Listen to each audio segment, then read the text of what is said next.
आप तो लोगों के लिए सब बहुत अच्छा करते हो, लेकिन आपको बदले में कभी अच्छा मिलता ही नहीं है।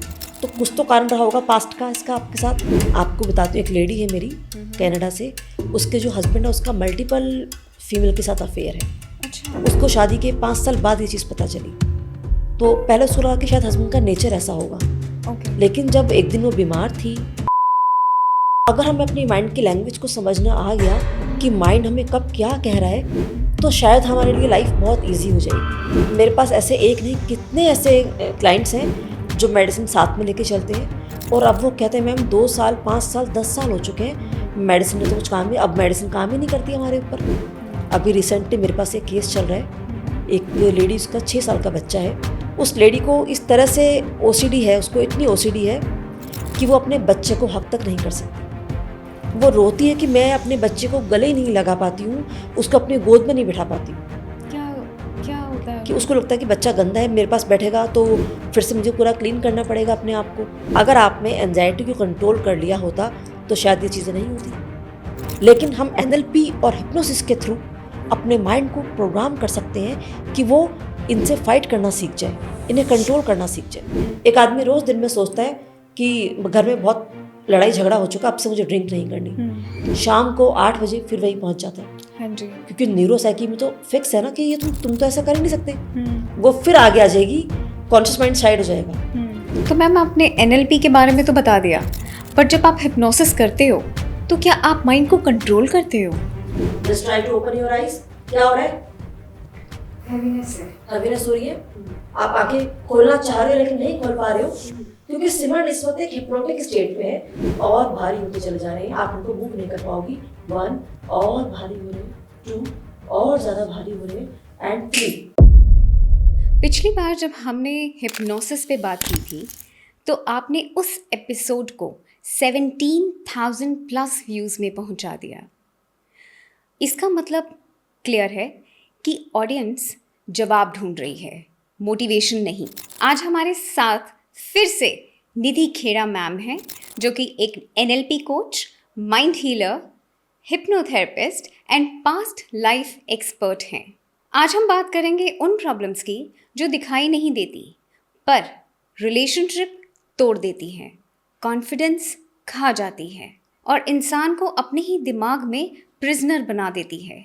मेंटल हेल्थ प्रॉब्लम्स, जो कि OCD, एंजाइटी, डिप्रेशन, कई ऐसे नाम हैं जिसकी वजह से लोग जूझ रहे हैं। निधि खेड़ा मैम, दिल से विद सिमरन में आपका बहुत बहुत स्वागत है। Thank you Simran for inviting me again.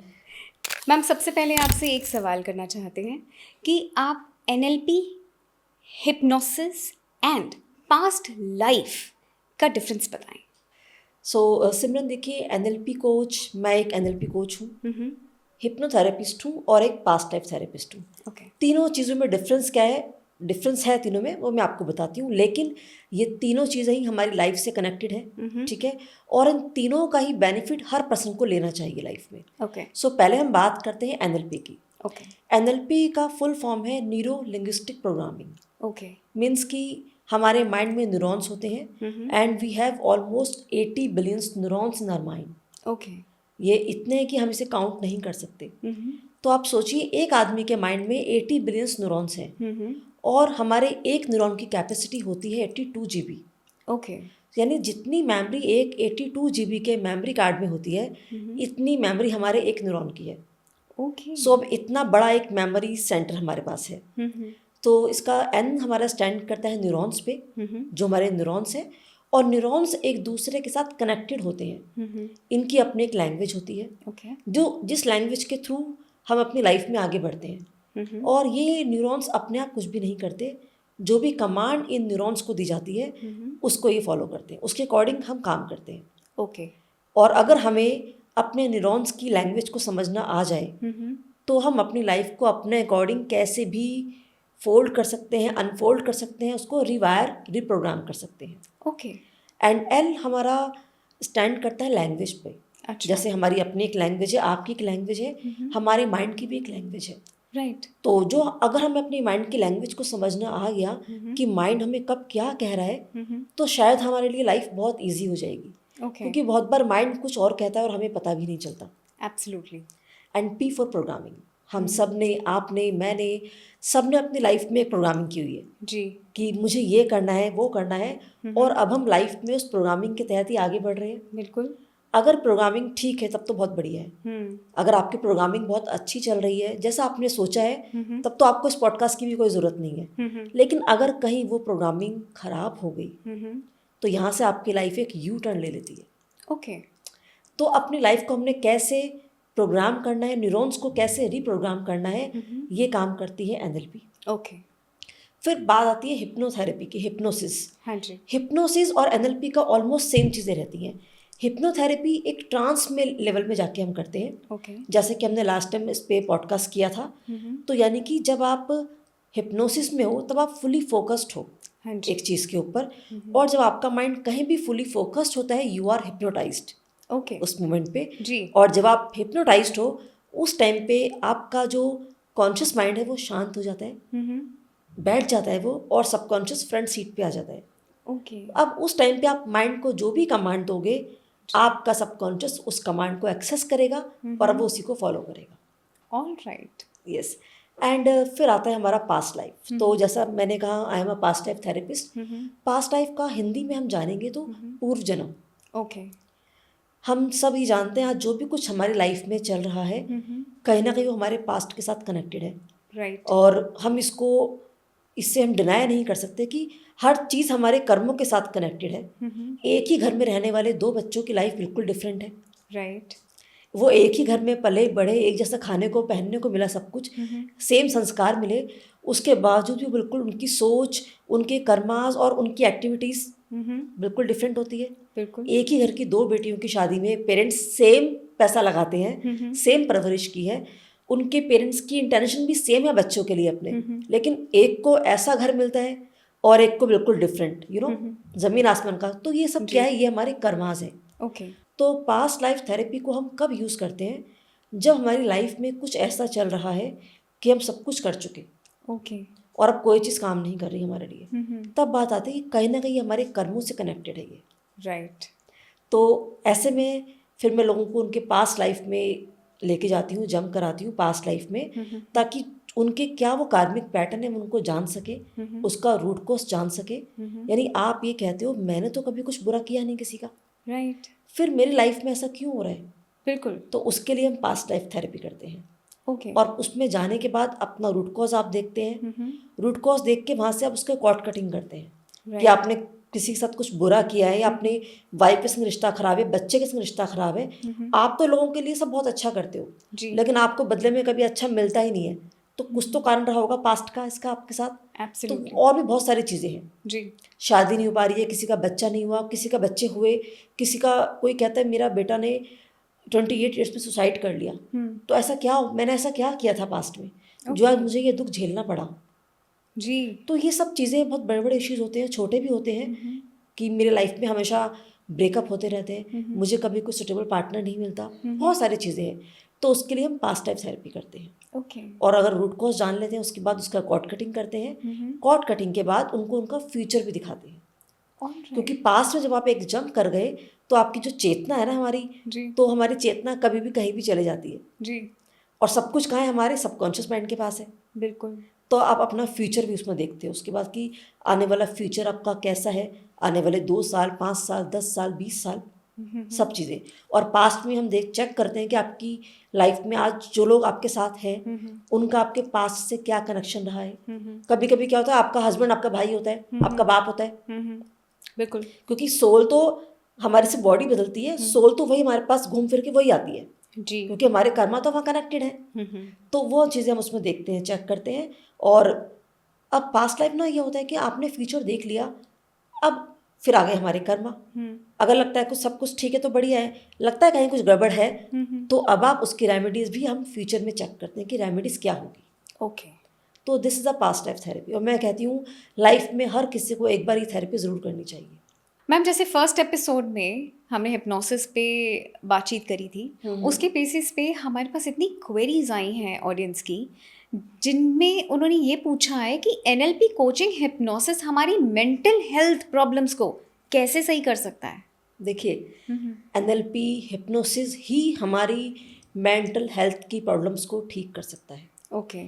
इसके अलावा आपके पास क्या सॉल्यूशन है? मेडिसिन्स। मेरे पास वो लोग आते हैं जो मेडिसिन्स खा के थक चुके होते हैं और अब मेडिसिन्स उनके ऊपर काम नहीं करती हैं। राइट। क्योंकि जब आप रेगुलर मेडिसिन्स को आप इनटेक कर रहे हो तो आपकी बॉडी का सिस्टम शट डाउन हो गया। राइट। यानी कोई फ्री में आके आपके घर का सारा काम करके जा रहा है तो क्या आपको कुछ करोगे? नहीं ना। तो आपको जो चीज़ें बॉडी को खुद से काम करना चाहिए वो सारा केमिकल आपको मेडिसिन से मिल रहा है। ठीक है। अब और मेडिसिन भी एक लिमिट के बाद काम करना बंद कर देती है। बिल्कुल। मेरे पास ऐसे एक नहीं कितने ऐसे क्लाइंट्स हैं जो मेडिसिन साथ में लेके चलते हैं और अब वो कहते हैं मैम 2 साल 5 साल 10 साल हो चुके हैं मेडिसिन ने तो कुछ काम नहीं, अब मेडिसिन काम ही नहीं करती हमारे ऊपर। बिल्कुल सही। तो एक्चुअली आप ये समझो जब आपको ये प्रॉब्लम आई थी तब आपकी लाइफ में कुछ ना कुछ तो ट्रॉमा रहा होगा। जी। कोई भी हो पर्सन जो ये कहता है कि कैसे ठीक होती है, अगर वो अपने पास्ट में जाके चेक करेंगे जब जब उनको आज कोई भी मेंटल हेल्थ का इशू है तो जब ये स्टार्ट हुआ होगा उस टाइम पे उनके साथ कुछ ना कुछ लाइफ में ऐसा हुआ होगा जो उन्होंने बर्दाश्त नहीं किया होगा या वो नहीं चाहते होंगे, उनका मनचाहा नहीं रहा होगा वो। राइट। वहाँ से उनके ये मेंटल हेल्थ के इशू स्टार्ट हुए हैं। अब जो चीज़ उनके इमोशंस को डिस्टर्ब होने के बाद, उनका थॉट प्रोसेस खराब होने के बाद उनकी बॉडी में आ गई, उन्होंने कुछ टाइम के लिए मेडिसिन भी ले ली लेकिन वो ठीक नहीं होगी। क्यों? आप मेडिसिन से उसको खाली सप्रेस कर रहे हो। राइट। ओके, तो आपने रूट कॉज पे तो काम नहीं किया। बिल्कुल। अब एनएलपी एंड हिप्नोसिस क्या करती है, हम इसमें क्लाइंट की हर केस की स्टडी की जाती है। ऐसा नहीं है कोई भी क्लाइंट आता है और उसको कोई सेशन दे दिया, उसकी पूरी डीप स्टडी की जाती है कि कब से प्रॉब्लम उसको स्टार्ट हुई है और उसका बचपन कैसा रहा है। मैं हमेशा पूछती हूँ आपका बचपन कैसा रहा है लोगों से। अच्छा। तो वहाँ से बहुत सारी चीज़ें निकल के आती हैं। ओके।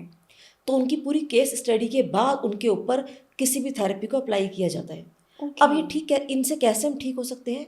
क्योंकि ये हमारी नेचुरल टेक्निक्स है, यानी कि एनएलपी को एक और नाम दिया गया है, वो क्या है? Natural language process of mind.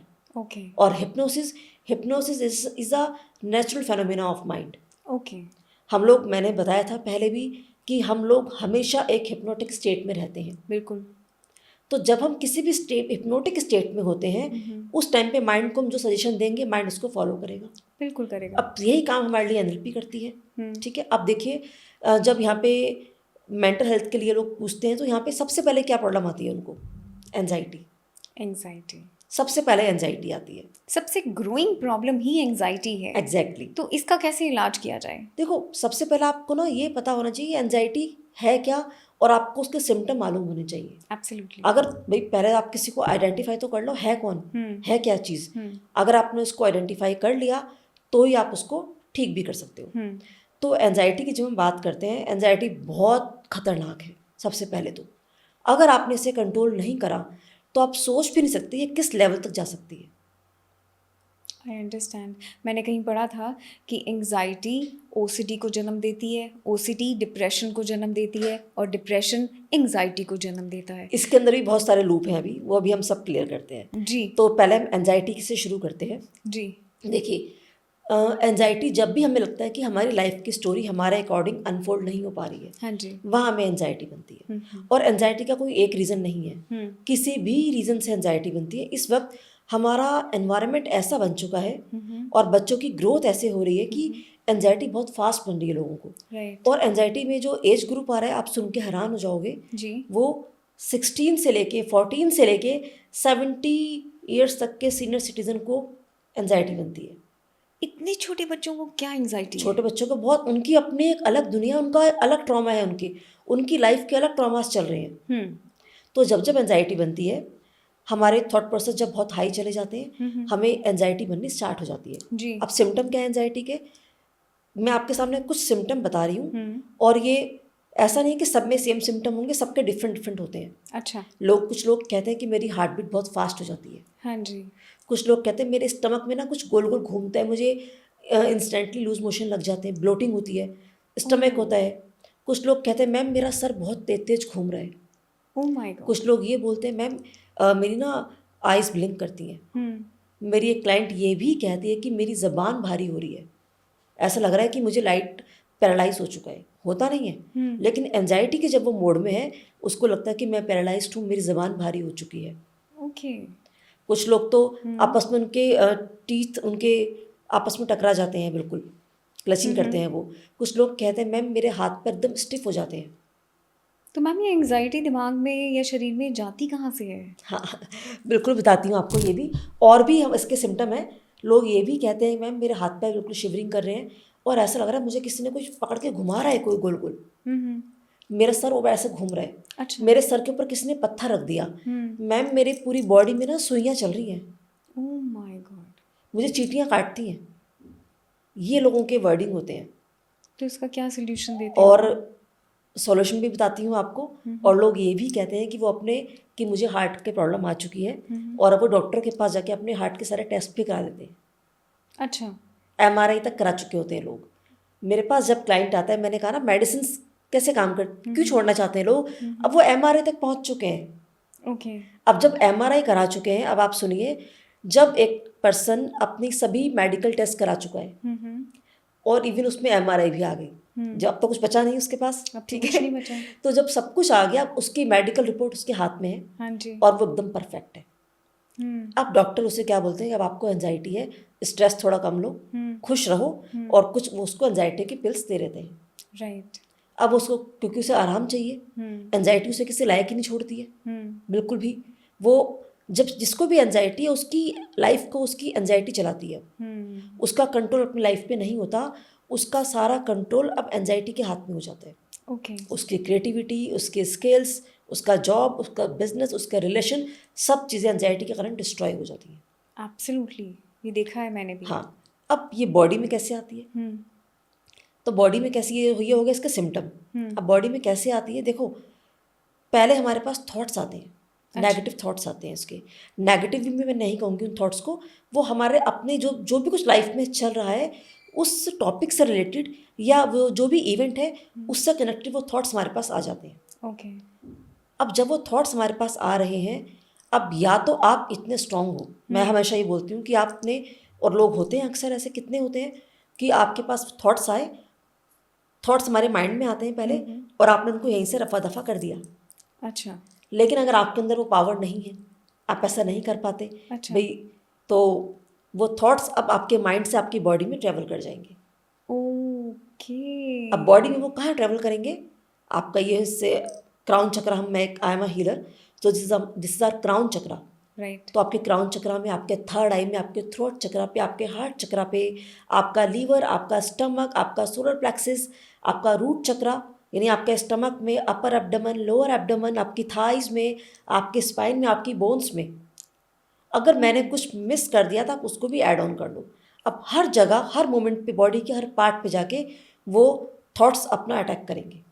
Okay. अब जिसकी बॉडी का जो पार्ट वीक है वहाँ पे उसको ज़्यादा उसका आपको इफेक्ट आ जाएगा। यस। अगर कोई पार्ट वीक नहीं तो उसको नॉर्मल एंजाइटी बनेगी। तो ये स्ट्रेस हार्मोन्स के तौर पे ट्रैवल करता है। हाँ यस, हमारा एक स्ट्रेस हार्मोन है जिसे हम कहते हैं कोर्टिसोल। कोर्टिसोल। कोर्टिसोल एक ऐसा हमारा स्ट्रेस हार्मोन है कि ये हमारी जेल की फॉर्म में होता है। अच्छा।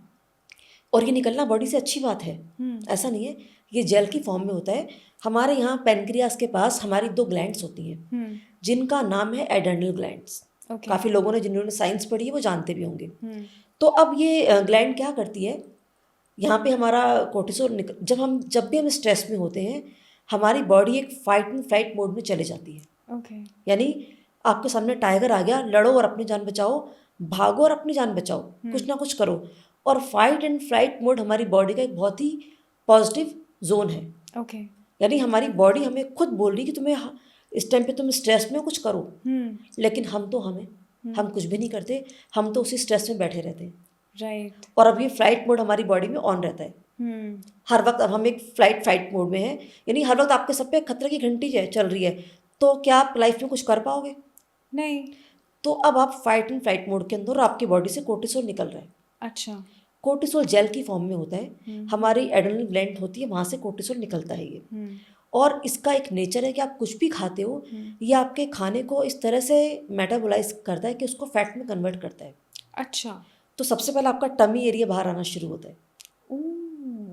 कभी भी देखो, जिसका कहते हैं ना जिसका पेट नहीं वो सेठ नहीं, एक्चुअली इतना कोई नहीं खाता कि उसका पेट बाहर आ जाए। बिल्कुल। ठीक है। हाँ जी। तो आप फूडी से फूडी आदमी को भी देख लोगे ना, इतना कोई नहीं खाता। तो जो स्ट्रेस है ना उसका, जी। वो उसका घर का, फैमिली का, बिजनेस का, बच्चों का, अपनी खुद की हेल्थ का, कुछ भी स्ट्रेस हो सकता है। जी। तो अब पहले वो यहाँ पे वो इकट्ठा हुआ, अब धीरे धीरे उसका टमी बाहर आना स्टार्ट होगा। अब वो रोज स्ट्रेस में जी रहा है, रोज स्ट्रेस में जी रहा है, रोज उसकी body fight and flight mode में जा रही है हर वक्त, ठीक है। तो अब वो रोज कोर्टिसोल निकल रहा है बॉडी से, धीरे धीरे वो स्प्रेड होना शुरू होगा, तो पूरा उसका ये सारा फैट उसकी बॉडी में स्प्रेड होते चले जाएगा। ओके। तो इसलिए सबसे ज़्यादा उनका पेट बाहर होता है। अच्छा।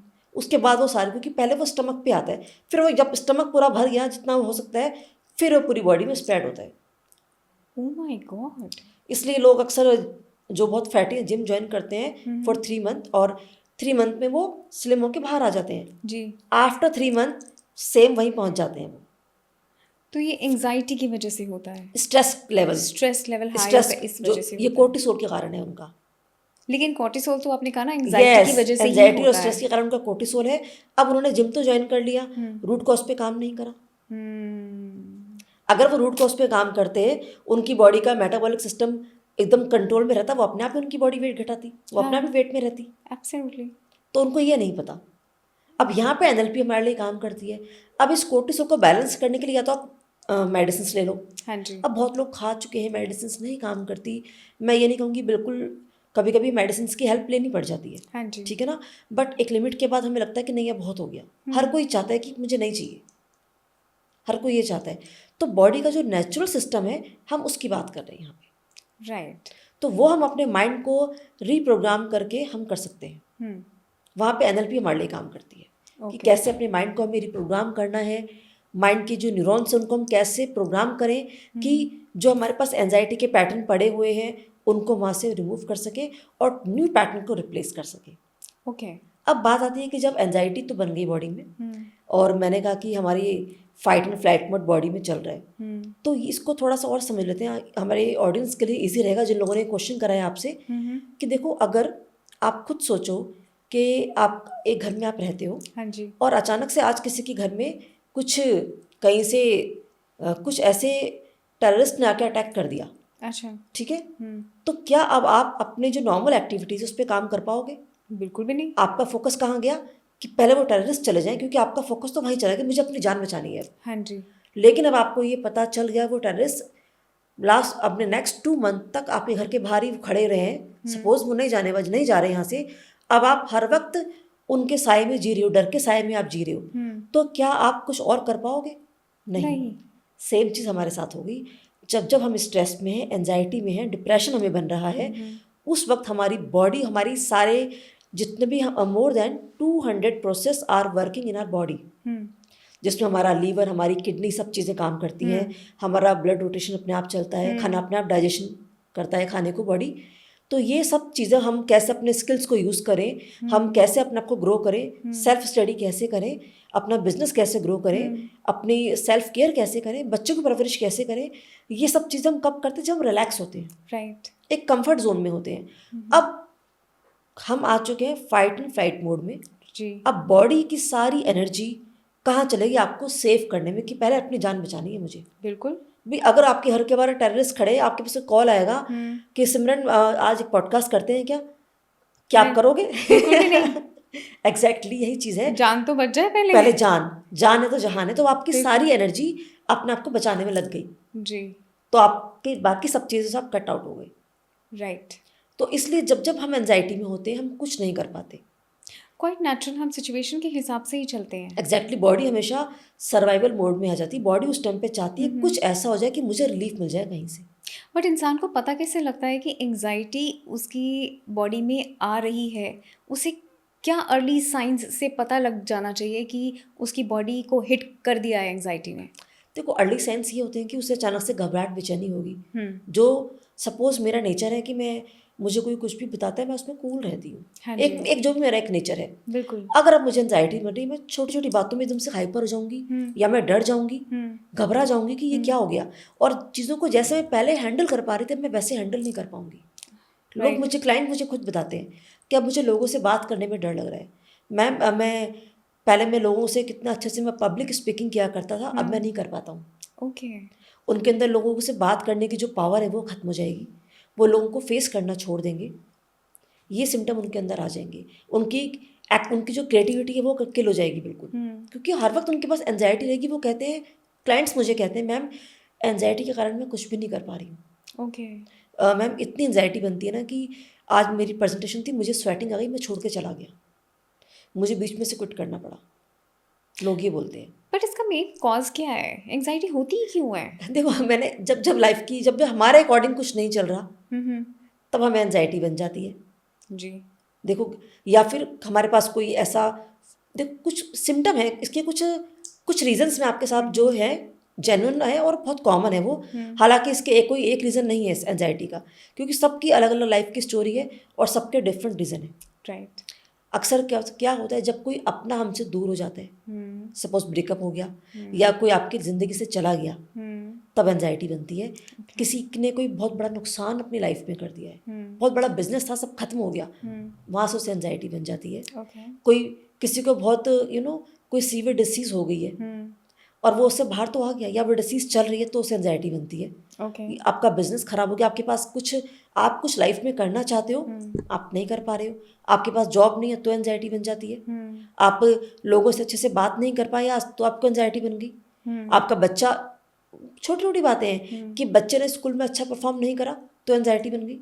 मेरे हस्बैंड का नेचर डिफरेंट है, वो मेरे से अच्छे से बात नहीं करते, उनके कहीं एक्स्ट्रा अफेयर्स चल रहे हैं तो लोगों को एनजाइटी बनती है।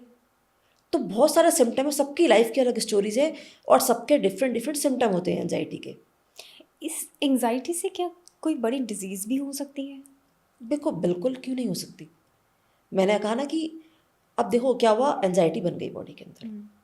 अब एनजाइटी रोज आपकी बॉडी में चल रही है। थोड़ा साइंटिफिकली ले लेते हैं, जैसे मैंने बताया अभी, आपकी बॉडी में फाइट एंड फ्लाइट मोड चल रहा है।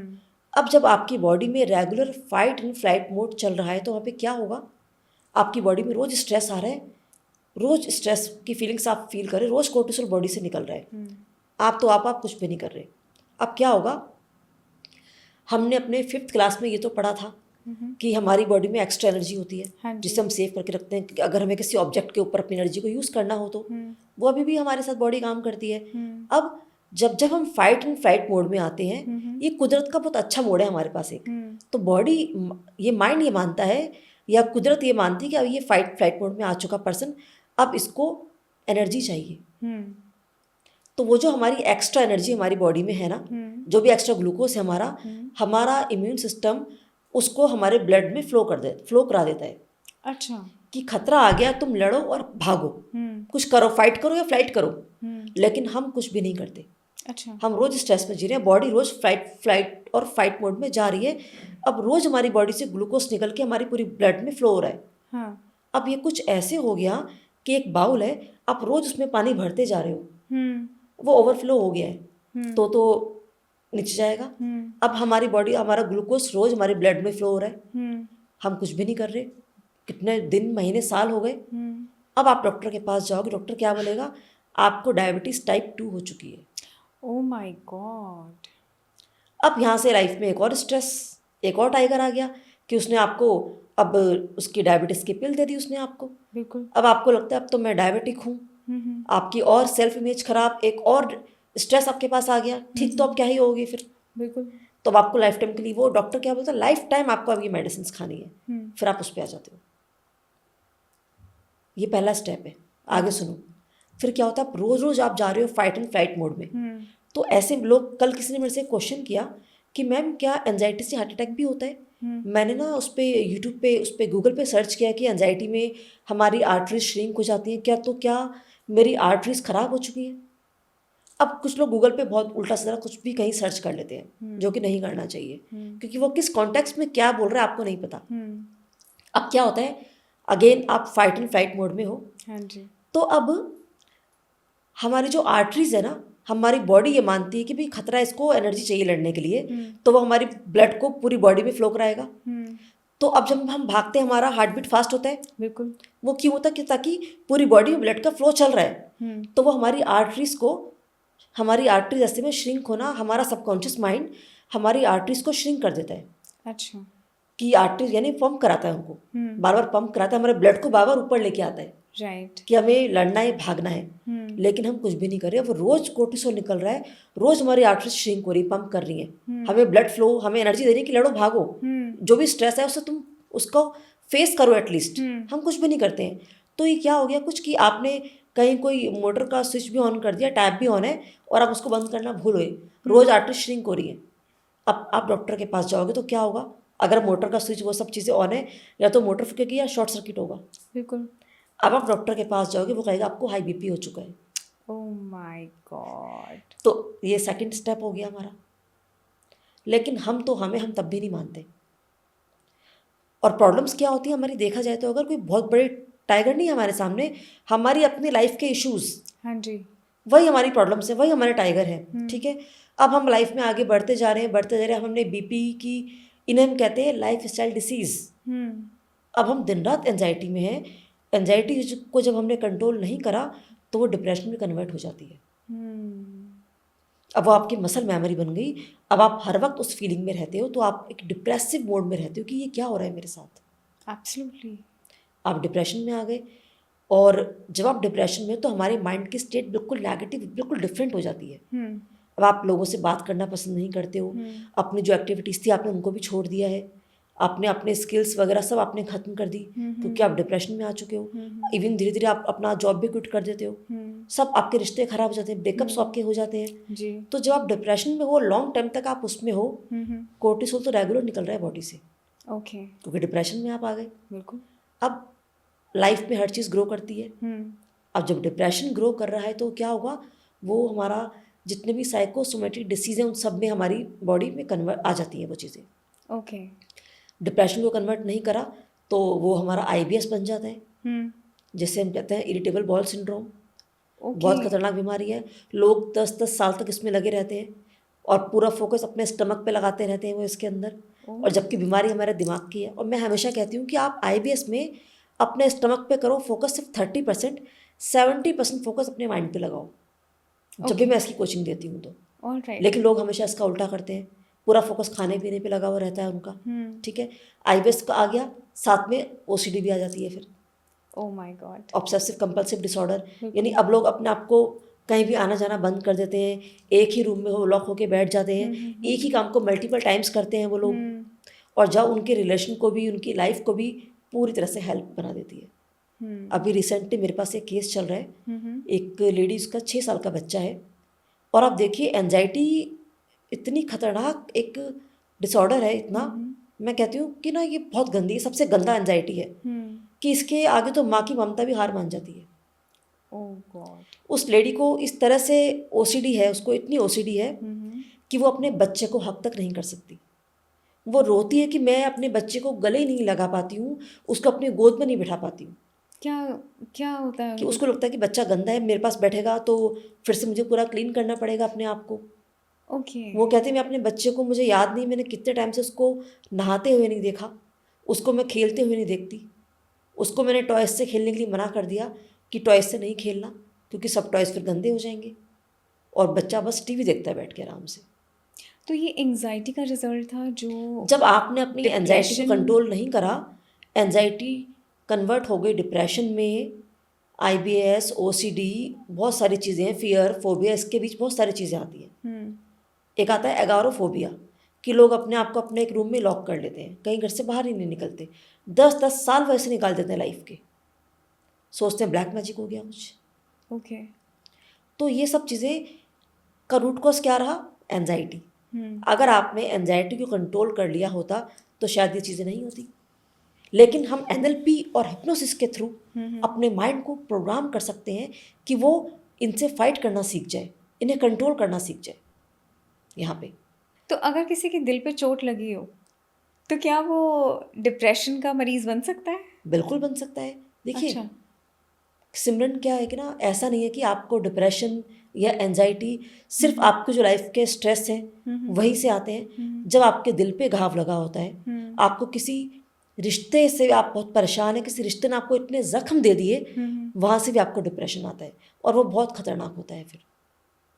क्योंकि अब आपके हाथ में कुछ होता नहीं है, आप सोचते हो कि ऐसे इसने मेरे साथ ऐसा क्यों किया, और अगर वो आपका बहुत क्लोज है कि मेरा खुद का हस्बैंड अगर मुझे चीट कर सकता है सपोज, हाँ जी। तो ये रिश्ते इतने क्लोज होते हैं और ये घाव बहुत गहरे होते हैं राइट। और इसमें लोगों की पूरी पूरी लाइफ निकल जाती है।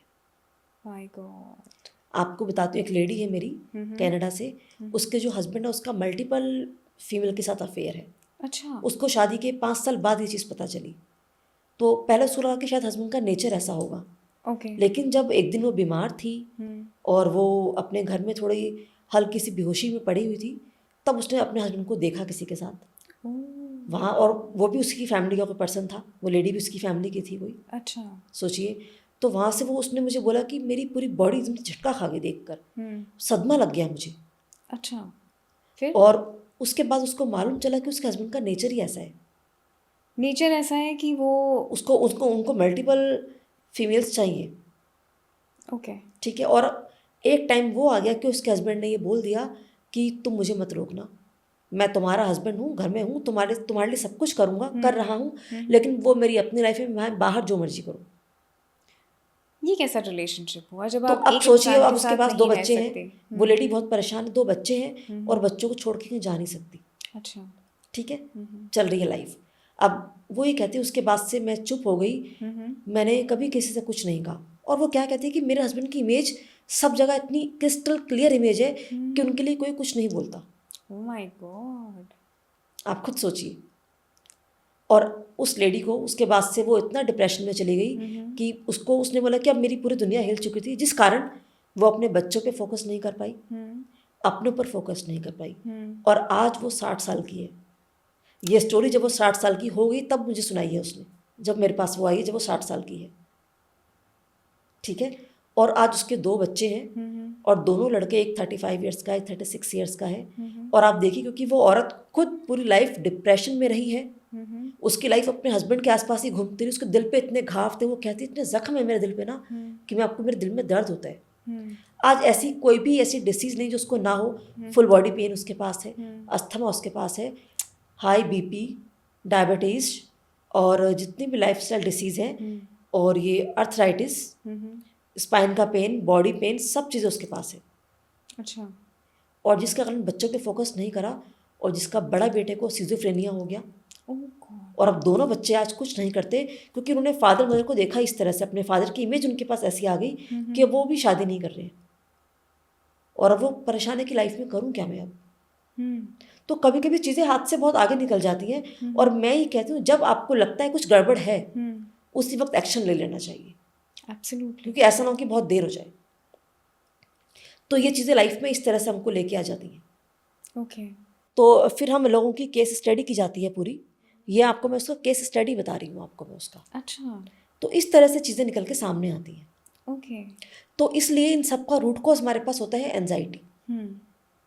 अब एनएलपी के थ्रू हम क्या करते हैं, लोगों के माइंड को कॉन्शियस लेवल पे, एनएलपी की ब्यूटी क्या है कि वो कॉन्शियस लेवल पे काम करती है। अच्छा। यानी कि जिस लेवल पे आप और मैं बात कर रहे हैं, यहाँ मुझे किसी को ट्रांस में लेके जाने की ज़रूरत नहीं है। इस लेवल पे हम काम करते हैं और उसके न्यूरॉन्स को, क्योंकि देखो आज एक पर्सन अगर डिप्रेशन में है तो उसके पास अपनी पिक्चर है कि मैं डिप्रेसिव हूँ, एक डिप्रेशन की पिक्चर उसके पास है अपनी। हाँ जी। अगर आपके माइंड की पिक्चर चेंज हो जाए तो आप अपनी लाइफ को चेंज कर सकते हो। अच्छा। तो सबसे पहले आपको अपनी सेल्फ इमेज को चेंज करने की ज़रूरत है। अब हम थोड़ा सॉल्यूशन पे आ रहे हैं इसके, ठीक है। कि अगर कोई भी पर्सन अपनी लाइफ के अपनी पिक्चर को चेंज करता है, अपनी सेल्फ इमेज को, यानी अपनी खुद की सेल्फ इमेज क्या है उसकी नज़रों में। हाँ जी। एक आदमी कहता है कि मुझे एक बिलियनियर बनना है, तो क्या उसके पास वो सेल्फ इमेज है बिलियनियर की? क्या उसको ये पता है कि अगर आज उसके पास पैसा आ गया तो वो उसको कहाँ कहाँ यूज़ करेगा? उसका बंगलो कैसा होगा, उसकी कार कौन सी होगी, उसका लाइफस्टाइल कैसा होगा, ये उसकी सेल्फ इमेज होगी। अच्छा। तो एनएलपी के थ्रू उसकी माइंड की पहले सेल्फ इमेज को तैयार करवाया जाता है। ओके। और अगर उसके पास वो सेल्फ इमेज उसकी तैयार हो गई, वहीं से उसको एक ब्रेक थ्रू मिलता है। ओके। और अब उसके पास है कुछ उसके पास्ट की मेमोरीज, जैसे अभी आपने कहा दिल के घाव, हाँ जी। ये बहुत ही गहरे होते हैं। हाँ जी। ठीक है ना, दिल के घाव बड़े गहरे होते हैं। तो यहाँ पे हम उसको उसके पास्ट की मेमोरीज को इरेज करते हैं पहले। अच्छा। जो उसके पास उसकी पास्ट की पेनफुल मेमोरीज पड़ी हैं, क्योंकि देखो डेज निकल गए, मंथ निकल गए और ईयर भी, कैलेंडर भी चेंज हो गए, लेकिन जैसे जैसे वो पर्सन ग्रो कर रहा है उसकी पास्ट की मेमोरी साथ में ग्रो कर रही है उसकी। राइट। क्योंकि वो कुछ भी आगे बढ़ रहा है लाइफ में, बैक में तो वो मेमोरी चल रही है बैकग्राउंड में, तो कि मेरे साथ ऐसा हुआ था। बिल्कुल। पास के ट्रॉमास होते हैं हमारे पास सबके, पास के ट्रॉमा सबसे खतरनाक हैं। ये वो घाव हैं हमारे जो कभी नहीं भरते, और ये लाइफ में हमें कभी आगे नहीं बढ़ने देते, कभी ग्रो नहीं करने देते। ओह माय गॉड। क्लाइंट कहता है मैं कुछ भी करता हूँ, पास की चीज़ें मुझे रिकॉल हो जाती हैं और मैं फिर वहीं पे गिव अप कर देता हूँ। ओके। तो पहले उसकी पास्ट की पेनफुल मेमोरीज को रिलीज किया जाता है, ओके। और बहुत सिंपल तरीका है उसका पास्ट की पेनफुल मेमोरीज को रिलीज करने का। और क्योंकि मैंने कहा सब कुछ कॉन्शियस माइंड पे काम करते हैं हम इसके अंदर, तो उसको रिलीज किया। उसके बाद अब वो उसका फ्यूचर क्या है, उसके पास जो एंजाइटी के पैटर्न है, उसके बाद उसकी एंजाइटी को दूर किया जाता है। ओके। उसकी एंजाइटी को रिमूव करना। देखो जब जब एंजाइटी बनती है ना, हालांकि पूरी बॉडी में, लेकिन एक पार्ट बहुत डोमिनेट होता है किसी भी पर्सन का। अच्छा। मैं जब लोगों से बात करती हूँ, मैं उनसे पूछती नहीं हूँ एंजाइटी कहाँ है, अपने आप मालूम चल जाता है। अच्छा। कैसे? सपोज किसी से मैं बात कर रही हूँ, वो कहेगा मैम बहुत एंजाइटी बनती है, मुझे ना ऐसा लग रहा है कि कहीं कुछ चल रहा है मेरे अंदर। उसके हाथ है, हाथ यहाँ आ गए, अब कुछ पूछने की जरूरत नहीं है, यहाँ पे एंजाइटी है उसको। एक्शंस ने बता दिया कि उसकी एंजाइटी यस कहाँ है। मैम, ऐसा लग रहा है कि दिल पे ना कहीं पत्थर पड़े हुए हैं, अच्छा। यहाँ एंजाइटी मिल रही है। जहाँ जहाँ उसके हाथ जा रहे हैं कि मुझे तो मैम मुझे कुछ समझ नहीं आ रहा कि मुझे हो क्या रहा है, उसके एक्शन अपने आप बता रहते हैं, तो यहाँ पे उसको एंजाइटी है, तो उसकी एंजाइटी को पहले रिमूव किया जाता है। अच्छा। और ये सब कॉन्शियसली होता है, उसको सब कुछ मालूम होता है उसके साथ क्या हो रहा है। जब उसको रिमूव किया, पास्ट की पेनफुल मेमोरीज को रिलीज किया, एंजाइटी को हटाया, उसके बाद उसकी सेल्फ इमेज उसको दिखाई, वहाँ से उस पर बदलाव आना शुरू होता है, वहाँ से लाइफ चेंज होती है, वहाँ से उसका अपनी लाइफ के लिए नज़रिया चेंज होना स्टार्ट होता है वहाँ से।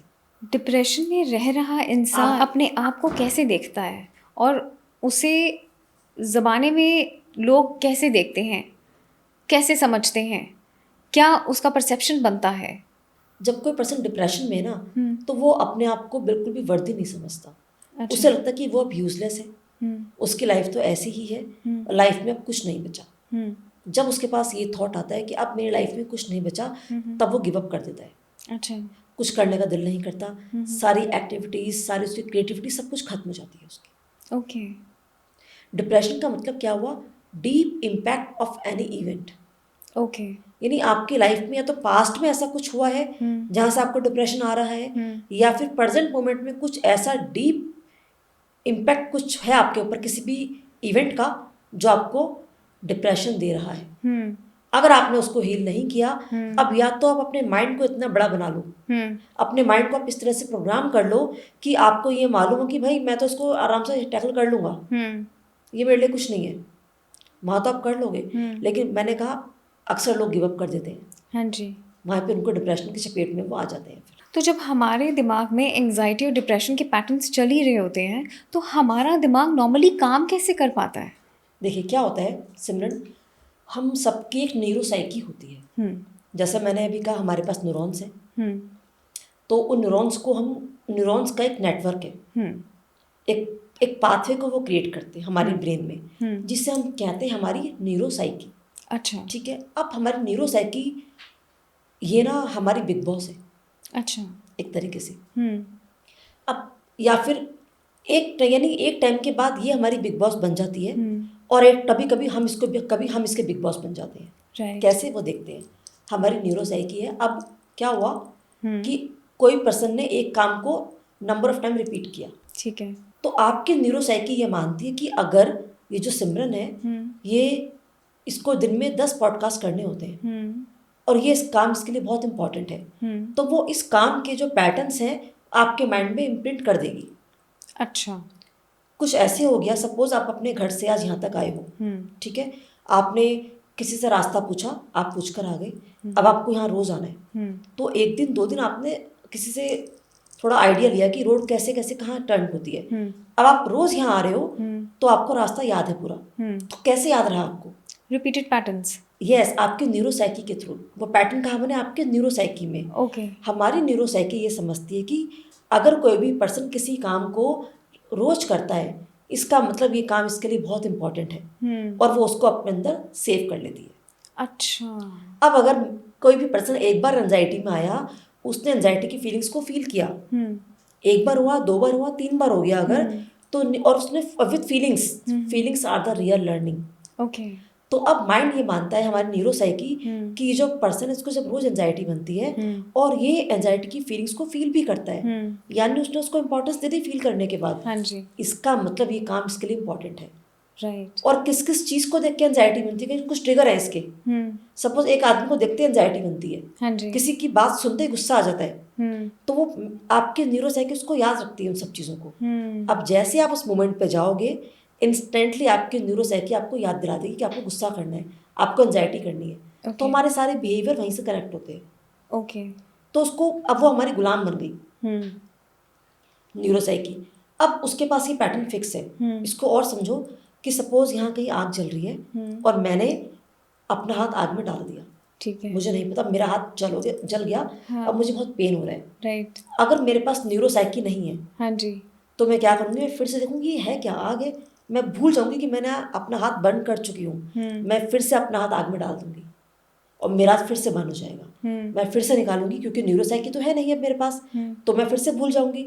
अब मैं अपना हाथ बार बार आग में डालते जाऊंगी, कब तक, जब तक कि मेरा हाथ जल के राख ना हो जाए।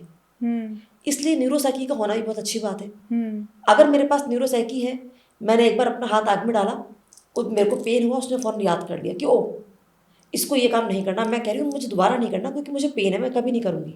ओके। अब मेरे न्यूरोसाइकी उस फीलिंग्स को अपने पास और एक्शन, उस बिहेवियर को मेरे अपने पास सेव करके रख लेगी। ओके। ताकि दोबारा जब भी कभी मेरे सामने आग आएगी, मैं फ़ौरन एक्सेस कर लूँगी, न्यूरोसाइकी फ़ौरन मेरे को फ्रंट में आ जाएगी, मुझे याद दिला देगी कि तुम्हें ये काम नहीं करना, तुमको पेन हुआ था इससे, और मैं उसे नहीं करूँ। तो हमारी न्यूरोसाइकी हर सिचुएशन को समझकर हमें हिंट देती है क्या करना है और क्या नहीं करना। एक्चुअली जिस भी काम को, हिंट नहीं, जिस भी काम को आप नंबर ऑफ टाइम करोगे वो उसको अपने पास सेव कर लेती है। अगर मुझे किसी भी सिचुएशन में बार बार गुस्सा आता है, तो मेरी न्यूरोसाइकी के पास ये फीलिंग्स आ चुकी है मेरी। Okay. अब मैं जब भी उस सिचुएशन में आऊँगी, न्यूरोसाइकी मुझे फ़ौरन याद दिला देगी तुम्हें गुस्सा करना है यहाँ पे। सपोज मैंने आज ये सोचा कि मैं रोज़, जब मैं एक क्लास पे हूँ तो मुझे रोज़ बच्चों के ऊपर गुस्सा आता है। अच्छा। अब मैं ये काम रोज़ करती हूँ, ये पैटर्न मेरी न्यूरोसाइकी के पास सेव हो गया। अब जैसे ही मैं उस क्लास में एंटर करूँगी, मुझे उन बच्चों पे गुस्सा आएगा ही आएगा। लेकिन अब मुझे किसी ने समझाया कि नहीं, गुस्सा करना सेहत के लिए अच्छी बात नहीं है। हाँ जी। और मैंने खुद को कंट्रोल करा कि नहीं यार, बच्चे ऐसा नहीं करना चाहिए मुझे। मैं मोटिवेट हो गई। अब जैसे ही मैं रूम में एंट्री करूँगी, मेरा सारा मोटिवेशन रखे का रखा रह जाएगा। मेरे सारी कॉन्शियसनेस रखे की रखी रह जाएगी। मेरी न्यूरोसाइकी मेरे आगे आ जाएगी पहले कि ये तुम क्या कर रही हो, तुम ऐसा नहीं कर सकती, तुम्हें तो गुस्सा करना होता है यहाँ पे, तुम्हारे पास तो वो पैटर्न फिक्स है। और अब मैं ना चाहते हुए भी गुस्सा कर दूंगी।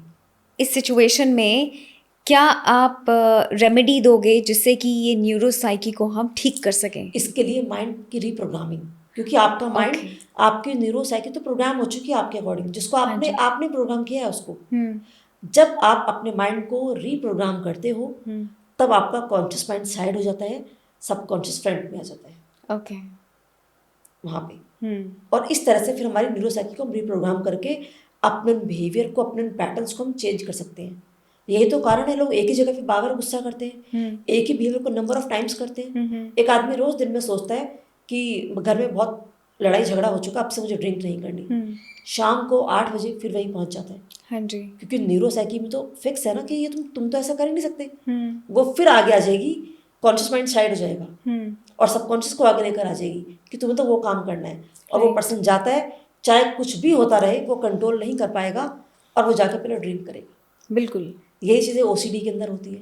उसकी न्यूरोसाइकी के पास वो पैटर्न इतने स्ट्रॉन्ग बन चुके होते हैं कि मैंने कहा ना कि माँ की ममता भी आगे हार मान जाती है। बिल्कुल। कि आपको कुछ भी हो जाए घर में, आप कितना भी लड़ लोगे, फाइट कर लोगे, जो एंजाइटी आपको बन रही है अपने अंदर से, आप पहले उस काम को करोगे, वरना आपको चैन नहीं पड़ेगा। और ये इतनी फास्ट ग्रो होती है, इतनी फास्ट ये ऐसे लूप में पहुंचती है कि डे बाय डे इंक्रीज होती है।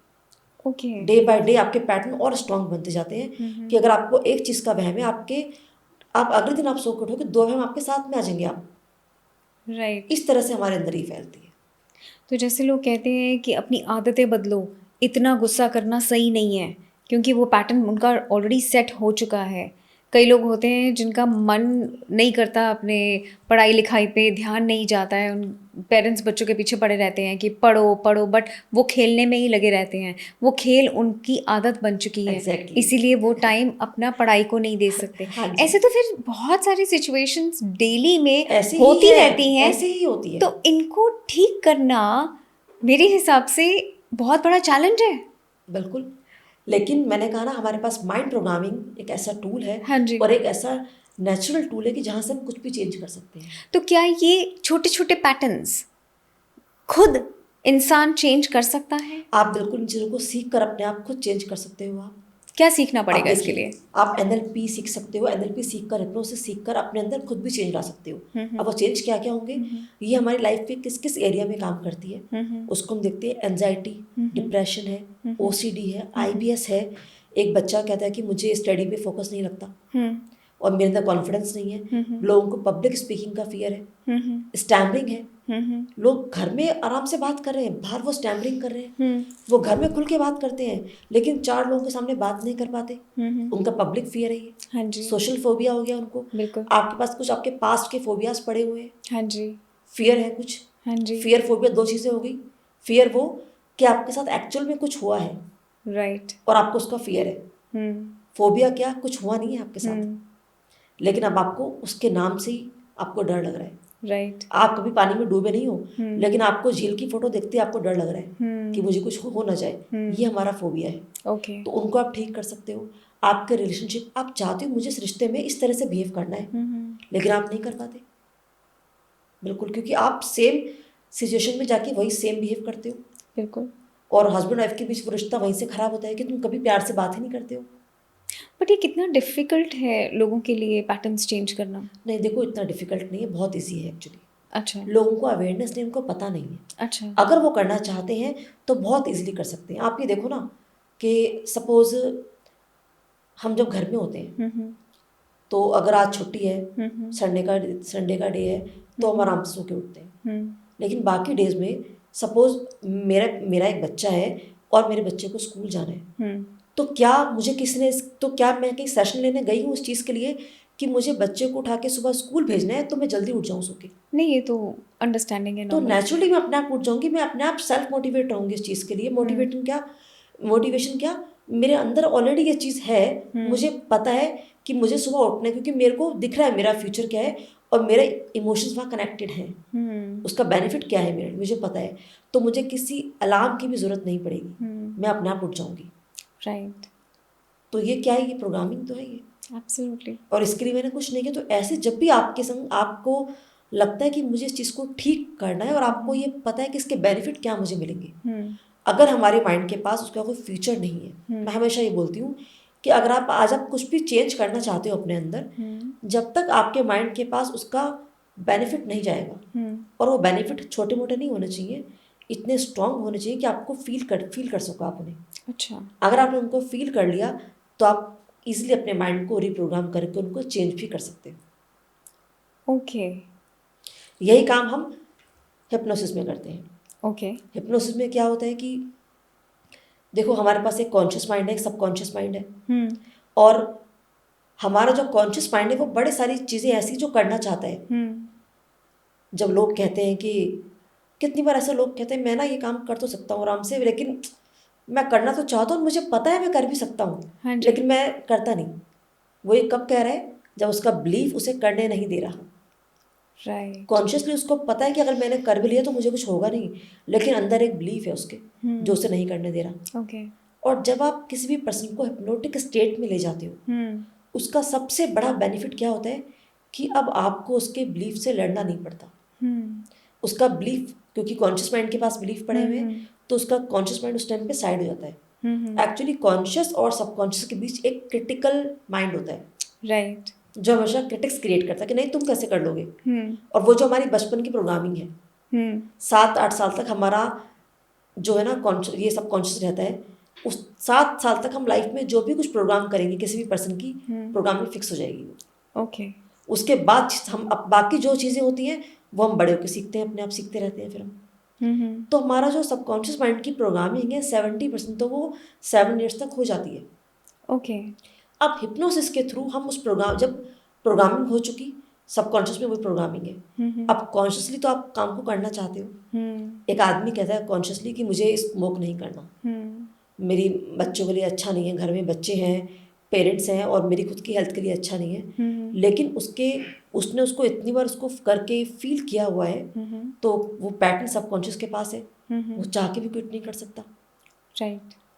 एक पर्सन कहता है कि मुझे फोकस नहीं, अपना मैं IAS के एग्ज़ाम की प्रिपरेशन कर रहा हूँ बट मैं फोकस नहीं कर पाता, वो करना चाहता है, चाह के भी नहीं कर पा रहे। तो जब आप इन कामों को करना चाहते हो, किसी रिश्ते में आपको ये पता है कि मैं चाहता हूँ मेरा बिहेवियर ऐसा होना चाहिए, मैं ये अपने नेचर में ये चीज़ ऐड ऑन करना चाहता हूँ, मुझे अपने गुस्से को कंट्रोल करना है, ओके, मेरी पर्सनैलिटी अच्छी हो जानी चाहिए, मेरा वेट 60 होना चाहिए, मेरा वेट इतना होना चाहिए। क्योंकि इवन बड़ी बड़ी बीमारियों की हम बात करते हैं जब मेडिसिन हमारे ऊपर काम नहीं करती हैं, कि लोग कहते हैं मेडिसिन काम नहीं कर रही, तो आप कैसे अपने सबकॉन्शियस को प्रोग्राम करो कि अब वो चीज़ें, वो मेडिसिन आपके लिए काम करना स्टार्ट कर दें।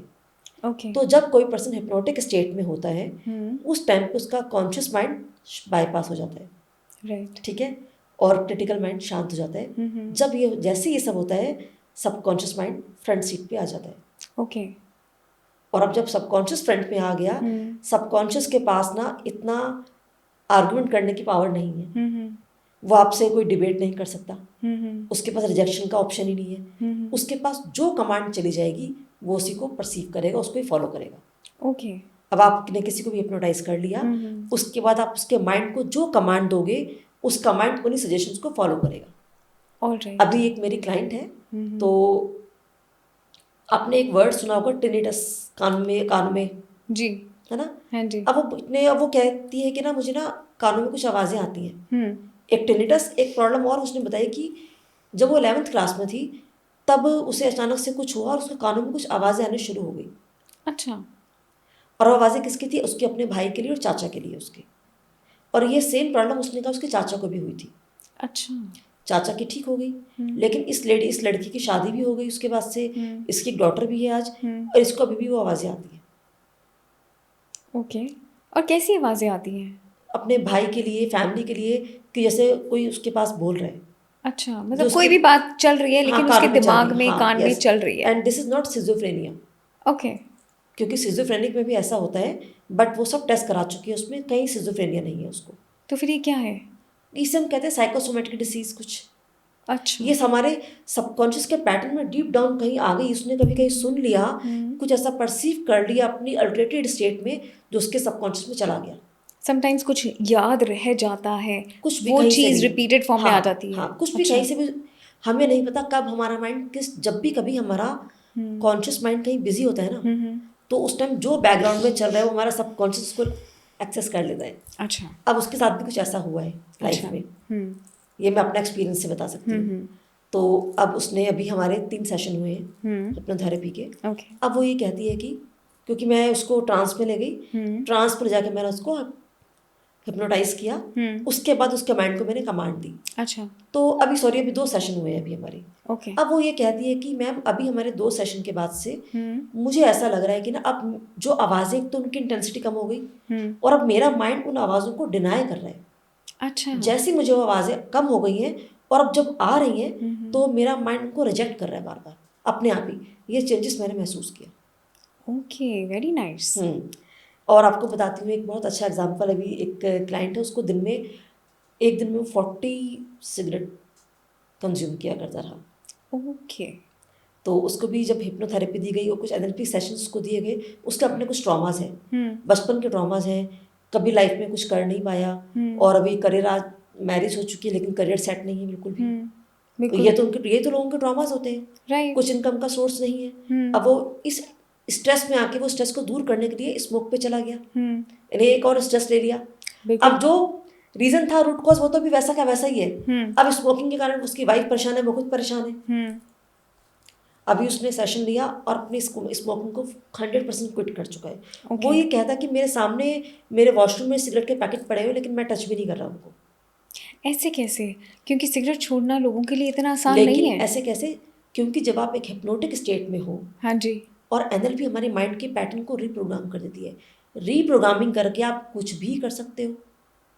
मतलब पुरानी से पुरानी आदत, बचपन का ट्रॉमा, कोई भी दिक्कत जो जिससे छुटकारा नहीं मिल रहा, हाँ जी। वो आप इजीली एनएलपी के थ्रू हटा देते। बिल्कुल। देखो, आपने उसको लिया हुआ है अभी तक, आपने आपका माइंड उसको साथ में लेके चल रहा है।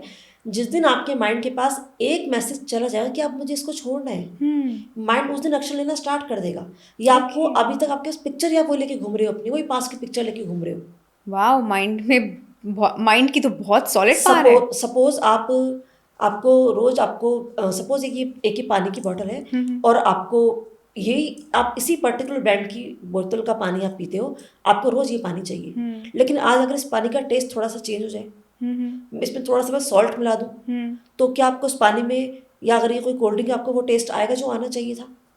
नॉर्मल तो नहीं आएगा, वो नहीं आएगा ना, नमक वाला आएगा। नमक वाला आएगा। तो वो जो आपको चाहिए वो तो नहीं मिलेगा, बिल्कुल भी नहीं। आपका टेस्ट चेंज हो गया यहाँ से, बिल्कुल। डिफरेंट, तो आपका परसेप्शन चेंज हो गया। जी। तो ये आपके माइंड की पिक्चर अगर चेंज हो गई, आज आप एक मूवी देख रहे हो, सोचो, ये तो बहुत बड़ी बात है, छोटे से एग्जांपल देके देख लो। आप एक मूवी देख रहे हो, आपकी फेवरेट है, और आप उस मूवी को 100 टाइम्स देख सकते हो फॉर एग्जांपल। अब मूवी चल रही है और अगर उसके अंदर उसकी पिक्चर बार बार ब्लर कर रही है, तो आपको मज़ा नहीं आएगा कि क्या हो रहा है, मज़ा नहीं आ रहा, मूवी में तो पिक्चर ब्लर कर रही है, आपका आधा इंटरेस्ट वहीं खत्म। आज जो मूवी की जो साउंड है, उसकी आवाज़ें, वो कभी फास्ट फॉरवर्ड हो रही है, वो कभी रिवाइंड हो रही है, तो क्या आपको उसमें कुछ इंटरेस्ट आएगा? बिल्कुल नहीं आएगा। इवन मैं आपसे कॉल पे बात कर रही हूँ, अगर हमारी कॉल में भी बहुत क्रैकिंग आ रही है, हमें मज़ा नहीं आएगा बात करने में। तो ठीक ऐसे आप तो एक पिक्चर लेके अपने पास घूम रहे हो, हमारा माइंड तो पिक्चर माइंड है, आप एक पिक्चर लेके घूम रहे हो, उस पिक्चर की फीलिंग्स है। अगर उसमें से फीलिंग्स निकाल दूँ, भाई आपके पास पिक्चर चल रही है माइंड की, जो मूवी आप देख रहे हो उसकी मैंने क्वालिटी खराब कर दी, उसकी मैंने साउंड छेड़ दी, तो क्या मजा आएगा? पिक्चर में वो फीलिंग रही आपके पास पिक्चर के लिए? नहीं। यही काम एनएलपी करती है हमारा। तो एब्सोल्युटली जो आपने पानी का एग्जाम्पल दिया, ये बहुत बढ़िया एग्जाम्पल है, क्योंकि जब मैंने नॉर्मल वाटर पिया तो मुझे बहुत नॉर्मल लगा, और मेरे माइंड को पता है कि बहुत नॉर्मल वाटर है ये, इसमें कुछ मिक्स्ड नहीं है। लेकिन जब हमने पानी में नमक मिला के पिया, ऑटोमेटिकली टेस्ट भी बदला और दिमाग में आया ये तो नमक वाला पानी है। अब आपकी प्यास नहीं बुझेगी उससे? बुझेगी तो नहीं, लेकिन मेरे माइंड ने पकड़ लिया। माइंड तो, कितना पावरफुल है। तो आपका टेस्ट आपका चेंज हो गया ना फौरन। एब्सोल्युटली। तो वही तो करना है हमें।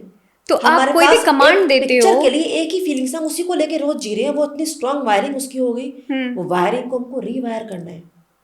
ओके। और एनएलपी एंड हिप्नोसिस के थ्रू हम उसको बहुत इजीली रीवायर करके कोई भी नया बिहेवियर आप अपने अंदर अडॉप्ट करना चाहते हो, कि मैं इसको छोड़ के मुझे ऐसा बनना है, राइट, तो वो क्वालिटी आपके अंदर मॉडलिंग करा दी जाती है फिर। ओके, ये इसका मैजिक है।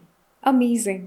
तो अभी बात हुई एंजाइटी की, डिप्रेशन की। अगर ओसीडी के बारे में बात करें तो इसके मिथ्स क्या हैं? ये क्या एक आदत है या एक प्रॉब्लम है? ये एक डिसऑर्डर है। डिसऑर्डर है, और जो आपकी पूरी लाइफ को हेल बना सकता है, इसके अंदर इतनी पावर है, जिसमें कोई भी पर्सन एक ही काम को नंबर ऑफ टाइम करता है, उसके माइंड में सेरोटोनिन लेवल की बहुत कमी पाई जाती है, और उसके पीछे बड़े सारे उसके पास्ट के ट्रॉमास होते हैं। तो मतलब ये पैटर्न्स हमारे पास्ट के ट्रॉमा से आते हैं, और पास्ट के ट्रॉमास भी कुछ प्रेजेंट के इशू भी हो सकते हैं। ओके। तो वहाँ से ये ट्रॉमास आ जाते हैं हमारे पास, ओके। और जिसको ठीक करना बहुत मुश्किल होता है। लेकिन माइंड प्रोग्रामिंग हमारे यहाँ पे, माइंड प्रोग्रामिंग से के थ्रू आप इसको हील कर सकते हो। यहाँ से आपका माइंड रिवायरिंग मोड में आ जाता है। फिर एक चीज़ और भी, अभी आपने एक चीज़ और, एक क्वेश्चन और किया था कि एंजाइटी कितनी खतरनाक हो सकती है। हाँ जी। देखो, मैंने आपको पता है एंजाइटी कंट्रोल नहीं करी, डिप्रेशन आ गया, फियर, फोबिया, साइकोसोमेटिक डिसीज हो गई आपके पास, आपका एंजाइटी बढ़ते जा रही है, आप रोज एंजाइटी में इन सब उसमें IBS OCD तक आप पहुँच गए। जब आप रेगुलर आपकी बॉडी से कितने सालों तक स्ट्रेस चलते रहता है ना, तो आपके इमोशंस भी हमारे ऊपर बहुत काम करते हैं। आपके इमोशंस कैसे काम करते हैं, ठीक है, तो उसका धीरे धीरे उसका इम्पैक्ट आपके ऑर्गन्स पे होना स्टार्ट हो जाता है। आपका लीवर, आपकी किडनी, हम ऐसा कुछ नहीं खाते कि हमारी किडनी खराब हो जाए, हम ऐसा कुछ नहीं करें कि हमारा लीवर खराब हो जाए। बिल्कुल सही। तो ये सब क्यों हो रहे हैं? क्यों लोग कह रहे हैं किडनी में क्रिएटिनिन कम हो चुका है, पानी भरे जा रहा है किडनी के अंदर, या लीवर सोराइसिस हो गया, स्किन सोराइसिस हो गया? जब आपका स्ट्रेस इतना हाई चला गया, आप कंट्रोल, और आपका माइंड की जो आपकी जो सेल्फ हीलिंग क्वालिटी है, या जो सेल्फ हीलिंग का जो हमारा नेचर है, वो ख़त्म हो गया जब, हाँ जी, तब आपके ऑर्गन्स पे उसका इम्पैक्ट आना स्टार्ट हो जाता है। ओके। तो वहीं से आपकी किडनी खराब होनी शुरू हो जाएगी। अब आप इतने स्ट्रेस में आप चल रहे हो, आपकी जब हम स्ट्रेस में होते हैं, हम सबका ना एक सिमरन सेल्फ डिफेंस मैकेनिज्म होता है। तो हमारा इम्यून सिस्टम वो 3 तरह से काम करता है। जब आप ओवर स्ट्रेस पे हो, कितने सालों से आप एंजाइटी में जी रहे हो, तो आपकी इम्यूनिटी 3 एक्शन लेगी यहाँ पे। क्या? नंबर 1, आपकी इम्यूनिटी पहले तो ना हाइपर एक्टिव हो जाएगी। अच्छा। हाइपर एक्टिव होके वो किसी भी एलर्जी को कंज्यूम कर लेगी। लोग कहते मुझे पानी से एलर्जी है, लोग मुझे वीट से एलर्जी है, हाँ जी। मुझे बनाना से एलर्जी है, मुझे डस्ट से एलर्जी है। अगर ये एलर्जी रियल में होती, एग्जिस्ट करती, तो ये आपको, मेरे को, सबको होती। बिल्कुल होती। ये यूनिवर्सल नहीं है। Labour Absolutely class right. आदमी सारा दिन डस्ट में काम करता है, एक बच्चा सारा दिन मिट्टी में खेलता है, बच्चे स्कूल में कितना खेलते हैं। और इवन जो लोग उसमें रहते हैं, झुग्गी झोपड़ी में रहते हैं, उनके बच्चे सारा दिन सड़कों पे खेलते हैं। उन्हें आप देखो कभी कि उन्हें कोई डस्ट से एलर्जी हुई आज तक? नहीं। तो ये यूनिवर्सल नहीं है इसका मतलब। राइट। तो हमारा माइंड कभी ना कभी, हमारे थॉट किसी ना किसी सिचुएशन में हाइपर एक्टिव हो जाते हैं, और वो होगा, कुछ भी कर लो, सबका होता है। अब उस टाइम पे हमारा माइंड एक रूट कॉज ढूंढ लेता है। अच्छा। और उसको अपना उस प्रॉब्लम का कारण मान लेता है। मान लो आप कहीं खड़े हो, कोई थॉट आपके पास चल गया, और आपको उस टाइम पे कुछ भी आपने देखा, आपको उससे एलर्जी होनी, इचिंग होनी स्टार्ट हो गई आपको। अब आप मान लो कि उस चीज़ को देखते ही मुझे एलर्जी हो जाती है, वो आपका ट्रिगर बन गया। अच्छा। सेकंड का, अब जिसको एक एलर्जी होती है ना, उसको 10 एलर्जी अपने आप होनी शुरू हो जाती है। लाइफ में जब एक चीज़ खराब होती है, 10 चीज़ें अपने आप खराब होती हैं। ठीक। राइट। दूसरा काम क्या करती है कि हमारी इम्यूनिटी कन्फ्यूजन के स्टेट में आ जाती है। अच्छा।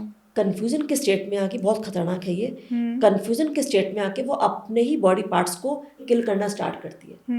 यानी वो गले पे अटैक करेगी, तो आपको कहते हैं ना थायराइड हो जाता है, अस्थमा आ जाता है। आपको उसने स्किन पे यहाँ पे अटैक किया, तो एलोपेसिया, जो बालों का टाइम से पहले हेयर लॉस होना, जो जिसे यहाँ पे स्कैल्प नजर आती है, पैचेस पड़ जाते हैं। राइट। उसने आपके स्किन पे अटैक किया, स्किन सोराइसिस। लीवर पे अटैक किया, liver psoriasis. Oh my god. आपके जॉइंट्स पे अटैक किया, आपको आर्थराइटिस हो गया। Oh god. और ये सबके साथ होता है। और ये वो चीज़ें हैं जिसमें मेडिसिन आपके लिए काम ही नहीं कर पाती है, बहुत बार आप थक जाते हो।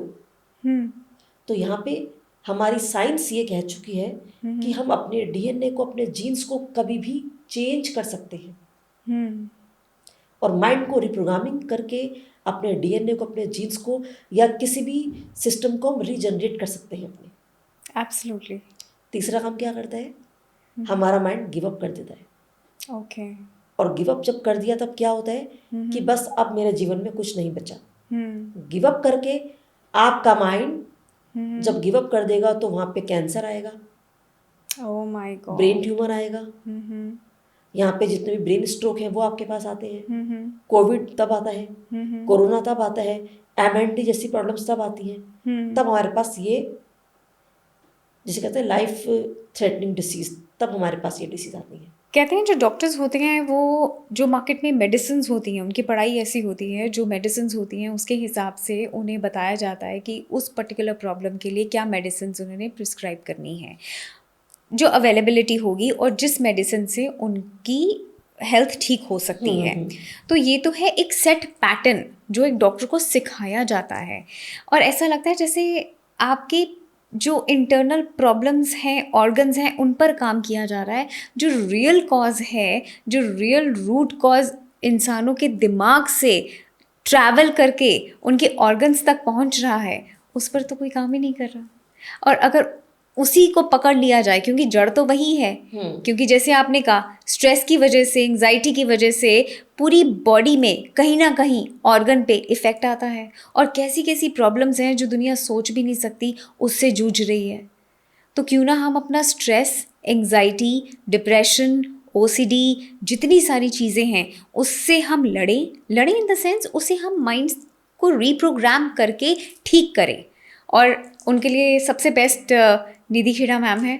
हमारे पहले पॉडकास्ट जो हिप्नोसिस है, उसके थ्रू भी आपके पास बहुत क्लाइंट्स आए हैं, मेरे पास भी बहुत कॉल्स आई हैं कि मेंटल हेल्थ इश्यूज से रिलेटेड हम कैसे हेल्प ले सकते हैं। और सक्सेस स्टोरीज़ इतनी आई हैं हमारे पास, जैसे आपके पास क्लाइंट्स आए हैं, उनको कितना आपने सपोर्ट किया है, उनको दिक्कत परेशानी से बाहर निकाला है। मैम, आप कोई सक्सेस स्टोरी बताएं जो अब तक हमारे फर्स्ट पॉडकास्ट से आप तक पहुंची है और आपने उनको मदद किया है और एंजाइटी से, डिप्रेशन से बाहर निकाला है। हाँ, देखिए एक क्लाइंट है, वो सिंगापुर से हैं, हाँ जी। ठीक है, और वो वहाँ पे स्टक हो चुकी हैं। अच्छा। पिछले 20 सालों से उनको एंजाइटी बन रही है, अच्छा। जिस कारण मैंने जो भी आपको सिम्टम बताए वो सब, क्योंकि 20 साल से बन रही है, वो सब उनके अंदर आ चुके हैं। और अब वो जीने की चाह उनकी अंदर से खत्म हो चुकी है, लेकिन कॉन्शियसली वो चाहती हैं कि वो जिए, ओके। लेकिन लाइफ में लगता है कि सब कुछ खत्म हो चुका उनके लिए। मैं प्रॉब्लम नहीं पूछूंगी, हो सकता है कि आप प्रॉब्लम शायद मैंने बताया डिस्क्लोज ही ना आपको, करें। एंजाइटी है उनको बहुत ज़्यादा। एंजाइटी डिप्रेशन के कारण पूरी बॉडी में उनको पेन है, अर्थराइटिस भी उनको हो चुका है। एक चीज़ नहीं है, मल्टीपल डिसीज़ है। बट जब आप एंजाइटी, इतने सालों तक रहते हो तो मल्टीपल डिसीज़ आपकी बॉडी में ग्रो कर जाती हैं। बट रीज़न क्या है एंजाइटी का? देखो, वो उनके अपने कुछ पर्सनल इशू थे, पर्सनल हस्बैंड इश्यूज। के साथ उनका इशू था बहुत ज़्यादा।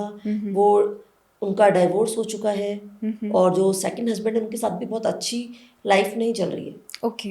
तो आप सोचो जब एक रिश्ता खत्म होता है कितनी कड़वाहट हमारे अंदर भर जाती है। बिल्कुल भर जाते और उसके बाद दूसरा रिश्ता भी आप अगर आपको वैसा ही मिल जाए हैं। और आपको रहना भी उसी के साथ है, तो अब मुझे क्या करना है, उनके माइंड को इस तरह से प्रोग्राम करना है कि वो जहाँ है, जिस भी स्थिति में वो है, वो उस वहाँ पर रहना सीख जाए एटलीस्ट। अच्छा। यानी आपके आसपास क्या हो रहा है आपको पता है, लेकिन आपको तो फर्क ना पड़े। तो यहाँ से उनको मैंने हिप्नोथेरेपी उनके ऊपर अप्लाई की है बहुत बार, उनको मैंने एनएलपी की टेक्निक्स उनके ऊपर अप्लाई की है, और जहाँ से आज वो इस लेवल पे आ चुकी हैं कि अब वो कहती हैं कि मैं सब कुछ हैंडल कर सकती हूँ अब। और अब उनको अपने लिए जीने की एक राह नज़र आ चुकी है कि हाँ, मुझे अब कुछ करना है, मुझे अपने लिए अर्न करना है। एंड शी इज़ 50 और अब वो अपने लिए जॉब सर्च कर रही है, एंड होपफुली बहुत जल्दी उनको जॉब भी मिल जाएगा। फैंटास्टिक। तो मैम, आपने एनएलपी के बारे में तो बता दिया, बट जब आप हिप्नोसिस करते हो तो क्या आप माइंड को कंट्रोल करते हो? देखिए सिमरन, हिप्नोसिस में हम कह सकते हैं कंट्रोल करते हैं, लेकिन उसके अंदर माइंड को फोकस्ड किया जाता है। अच्छा। तो जितना आपका एक फोकस, जहाँ भी आप अपना फोकस करोगे, आपका माइंड वहीं पे चलना शुरू हो जाएगा। अच्छा। तो बेसिकली हम इसमें माइंड को कंट्रोल करके या कुछ सजेशंस देके माइंड को अपने कंट्रोल में एक्सेस ले लेते हैं माइंड का। हाँ जी। कि वो अब हमारे अकॉर्डिंग चलेगा हमारा माइंड। राइट। अब जब आप माइंड का एक्सेस आपके पास है, अब आप उसको जो भी जैसे भी आप चलाओगे, जो भी कमांड्स आप दोगे, आपका माइंड उन सभी सजेशंस को फॉलो करेगा। All right. तो क्या हम इसका कोई प्रैक्टिकल देख सकते हैं? हाँ बिल्कुल, आपके ऊपर करती हूँ कोई practical. So Simran, are you ready to get hypnotized? Yes ma'am. सो आपको सिर्फ और सिर्फ मेरी कमांड को फॉलो करना है। जितना आप मेरी कमांड को फॉलो करेंगे उतना ईजिली ही आप हिप्नोटिक स्टेट में चले जाएंगे। Okay okay. सो चलिए स्टार्ट करते हैं। अपने पैरों को प्लीज रिलैक्स होकर खड़े हो, कंफर्टेबल पोजीशन में। Just relax, look into my eyes, totally relax, relax, relax, relax, totally relax. Take a deep breath in and out. Take a deep breath in and out. Take a deep breath in and out. And relax, totally relax, relax, relax. एकदम relax, totally relax. Sir से लेके पाँव तक, पाँव से लेके sir तक आप पूरी तरह से रिलैक्स होते जा रही हो। सर से लेके पाँव तक, पाँव से लेके सर तक आप पूरी तरह से रिलैक्स होते चले जा रही हो। और अब आपका माइंड मेरी हर कमांड को फॉलो कर रहा है। You are in a safe zone. आपका माइंड सिर्फ और सिर्फ मेरी कमांड को फॉलो कर रहा है। जो भी मैं कुछ कहूँगी वो अब आपके लिए आपकी सच्चाई बन जाएगा। और अब मैं आपको ये कमांड देती हूँ कि आप महसूस करो कि आपकी दोनों आंखें एक दूसरे के साथ चिपकते जा रही हैं। आपकी दोनों आंखें मानो कि इनमें कोई फेविक्विक लगा हो और ये एक दूसरे के साथ चिपकते चले जा रही हैं। जैसे मैं 3 तक काउंट करूंगी, आपकी आंखें एक दूसरे के साथ और ज़्यादा चिपकते चली जाएंगी। 1, ये फेविक्विक और ज़्यादा थिक होते चले जा रहे हैं। 1, और आपकी आंखें चिपकते चले जा रही हैं। जितना आप इन्हें खोलने की कोशिश करोगी ये और भारी होते चले जाएंगी।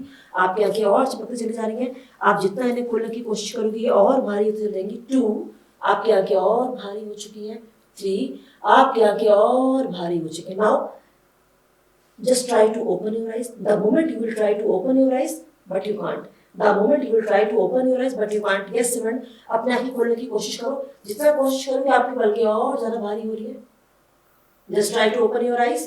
क्या हो रहा है? हैवीनेस है। हैवीनेस हो रही है, आप आंखें खोलना चाह रहे हो लेकिन नहीं खोल पा रहे हो, क्योंकि सिमरन इस वक्त एक हिप्नोटिक स्टेट पे है और जो भी सजेशन इनके माइंड को मैंने दिया है इनका माइंड उसको फॉलो कर रहा है। सिमरन मैं आपकी हेल्प करूँ इसके अंदर? Yes please. मैं आपकी हेल्प करूँ, ओके। सो सिमरन मैं अब 1 से लेकर 3 काउंट करूंगी। मेरे 3 काउंट करने पर अपनी आंखें तो आप खोल दोगी लेकिन आपके दोनों पैर इस फर्श पे स्टक हो जाएंगे। अपनी आंखें आप खोल पाओगे लेकिन आपके दोनों पैर इस फर्श पे स्टक हो जाएंगे और जितना अपने पैरों को मूव करने की आप कोशिश करोगी ये और ज़्यादा स्टक होते चले जाएंगे। जितना आप इन्हें मूव करने की कोशिश करोगी ये और ज़्यादा स्टक होते चले जाएंगे। मैंने जो भी कुछ कहा वो आपके लिए आपकी सच्चाई बन जाएगा। मैंने जो भी कुछ कहा वो आपके लिए आपकी सच्चाई बन जाएगा। आपके पैर और स्टक होते जा रहे हैं 1, पैर और स्टक होते जा रहे हैं 2, पैर और ज़्यादा स्टक हो चुके हैं 3। Now 1 2 3 open your eyes. Okay, yes Simran, चलेगी? हो गया? चले, चलो। अब पैर भारी। क्या हुआ पैरों में? हैवीनेस है। थोड़ा चलने की कोशिश करो तो शायद कुछ हो जाए। ठीक, हाँ हैवीनेस है, मुड़ रहे हैं लेकिन चल नहीं रहे हैं। मुड़ रहे हैं लेकिन चल नहीं रहे क्योंकि कमांड इनके माइंड के पास से चली गई है। और just close your eyes, 1 2 3 and close your eyes. Totally relax, relax and relax. This is the hypnotic state. अब जब इनके माइंड के पास कोई कमांड इनके सबकॉन्शियस को दी गई तो कॉन्शियस माइंड शांत हो गया और सबकॉन्शियस माइंड आगे आ गया। ओके, सो सिमरन अब मैं आपकी हेल्प करूंगी इसमें। मैं 1 से लेकर 3 काउंट करूंगी और मेरे 3 काउंट करने पर आपके जो दोनों पैर हैं वो हिलना शुरू हो जाएंगे। लेकिन आप में जो अपने दोनों हाथों को अपने सर पे रखिएगा प्लीज, अपने दोनों हाथों को यहाँ रखिएगा, ठीक है। आपके दोनों पैर मूव करेंगे लेकिन आपके दोनों हाथ आपके बालों पे स्टक हो जाएंगे, आपके सर पे स्टक हो जाएंगे। जितना आप इन्हें मूव करने की कोशिश करोगी ये और ज्यादा भारी हो जाएंगे। जितना इन्हें मूव करने की कोशिश करोगी और ज्यादा भारी हो जाएंगे। आओ, close your eyes, close your eyes. 1 2 3 and just relax. आपके दोनों पैर मूव हो चुके हैं, आपके दोनों पैर मूव हो चुके हैं। Just try to move your legs. Yes, now you can move. Yes, okay. और आपके दोनों हाथ आपके सर के ऊपर पूरी तरह से चिपकते चले जा रहे हैं। जितना इन्हें कोशिश करोगी और भारी होते चले जा रहे हैं। आप उनको मूव नहीं कर पाओगी। 1 और भारी हो रहे हैं, 2 और ज्यादा भारी हो रहे हैं एंड 3 और भारी हो चुके हैं। जब अपनी आंखें आप खोलोगी, आंखें तो आप खोल चुकी हो लेकिन अपने हाथों को आप मूव नहीं कर पाओगी। Just try to open your eyes. आंखें खोल चुकी हैं, just try to move your hands. जितना कोशिश करोगे देखो ये और भारी हो रहे हैं। क्या हो रहा है हाथों में? हैवीनेस। हैवीनेस हो रही है। आपको पता है कि भारी उठा सकते हो नहीं? भार सर पे है। ओके, मैं आपकी हेल्प करूँ इसके अंदर? हाँ जी। Okay, 1 2 3 and open your eyes. 1 2 3 just relax, totally relax. Look into my eyes. Take a deep breath in and out. Take a deep breath in and out. Take a deep breath in and out and close your eyes. Totally relax, relax and relax. Just relax. अब सिमरन, अब आपका mind सिर्फ और सिर्फ मेरी command को follow करेगा। आज से मैं ही आपके लिए सब कुछ हूँ। आज से मैं ही आपके लिए सब कुछ, और आपका माइंड सिर्फ और सिर्फ मेरी कमांड को फॉलो करेगा। मैं जो भी कुछ कहूंगी वो आपके लिए आपकी सच्चाई बन जाएगा। मैं जो भी कुछ कहूंगी आज से वो आपके लिए आपकी सच्चाई बन जाएगा। और अब मैं चाहती हूँ जब मैं 3 काउंट करूंगी, मेरे 3 काउंट करने पर जब आप अपनी आंखें खोलो, मैं चाहती हूँ कि आप अपना एक ब्रेसलेट मुझे गिफ्ट कर दोगे। मैं चाहती हूँ कि आप अपना एक ब्रेसलेट कोई मुझे गिफ्ट करोगे। मेरे बिना मांगे आपको मुझ पर इतना प्यार आएगा कि आप मुझे वो गिफ्ट कर दोगे।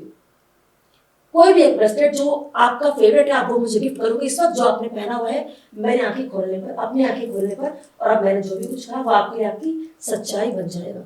मैंने जो भी कुछ कहा वो आपके लिए आपकी सच्चाई बन जाएगा। 1, मैं आपके लिए बहुत प्यारी हो चुकी हूँ इस वक्त। अब अपनी फेवरेट ब्रेसलेट को आप मुझे गिफ्ट करोगे। 2, आपका प्यार मेरे लिए और बढ़ते चले जा रहा है। अपना फेवरेट ब्रेसलेट अब आप मुझे गिफ्ट करने वाले और मुझे गिफ्ट मिलने वाला है। 3, आपका प्यार मेरे लिए और बढ़ चुका है। 1 2 and 3। Just open your eyes, totally relax. Yes, ये क्या करना है इसका? मैम ये आपके लिए। मेरे लिए क्यों? बस आपको देना चाहती हूँ मैं एज गिफ्ट। लेकिन क्यों? मेरे पास तो yes I have already. But मेरी मन है आपको मैं दूँ अपनी तरफ से।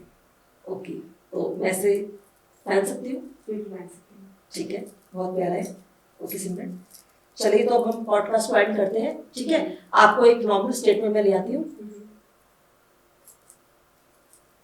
Just 1 2 3 and close your eyes. Totally relax, relax, relax and relax. Totally relax. और अब आपका माइंड सिर्फ और सिर्फ मेरे सजेशंस को फॉलो करेगा। आपका माइंड सिर्फ और सिर्फ मेरे सजेशंस को फॉलो कर रहा है। और अब मैं 3 काउंट करूंगी। मेरे 3 काउंट करते ही जब आप अपनी आंखें आप खोलोगे, आप मेरे से अपने ब्रेसलेट वापस मांगोगी। मेरे 3 काउंट करते ही आप जैसे अपनी अब कमांड नहीं जा रहा। अभी कमांड नहीं जा रहा। आपने एक बात क्योंकि सच अब में मेरे माइंड में ये था कि मुझे मेरी मैम बहुत प्यारी है, मैंने दे दिया। अब मैं अपनी मैम, इतनी प्यारी मैम से ब्रेसलेट वापस ले लूं, मेरे को नहीं जाएगा। ये अब सुनिए, इसे कहते हैं हमारी वैल्यूज। अगर हाँ एक बार कोई विश आ जाइए, अगर मैं कुछ भी ऐसा कहूंगी जो इनकी वैल्यूज का अगेंस्ट होगा, यानी कि अगर ये नॉनवेज नहीं खाती हैं और मैं इनको नॉनवेज खिलाऊंगी तो ये फौरन ट्रांस से बाहर आ जाएंगी। जो लोग इस वीडियो को देख रहे हैं, शायद आप खुद या आपका कोई अपना साइलेंटली स्ट्रगल कर रहा है। याद रखिए, आपका दिमाग वीक नहीं है, आप ब्रोकन नहीं हो। आपके दिमाग को सिर्फ हेल्प चाहिए और वो हेल्प मिल सकती है। आप कभी भी निधि खेड़ा मैम से कनेक्ट कर सकते हैं और अपने जो भी मेंटल इश्यूज़ हैं उसे डिस्कस करके सॉल्यूशन ले सकते हैं। अगर आज का एपिसोड आपके दिल या दिमाग के किसी भी कोने को टच करता है तो इसे शेयर ज़रूर करें। क्या पता किसी की ज़िंदगी में ये बहुत इम्पॉर्टेंट स्टेप बन जाए। थैंक यू फॉर कनेक्टिंग दिल से विद सिमरन। आएंगे दोबारा एक नए एपिसोड के साथ, एक नए गेस्ट के साथ आपके लिए। Thank you.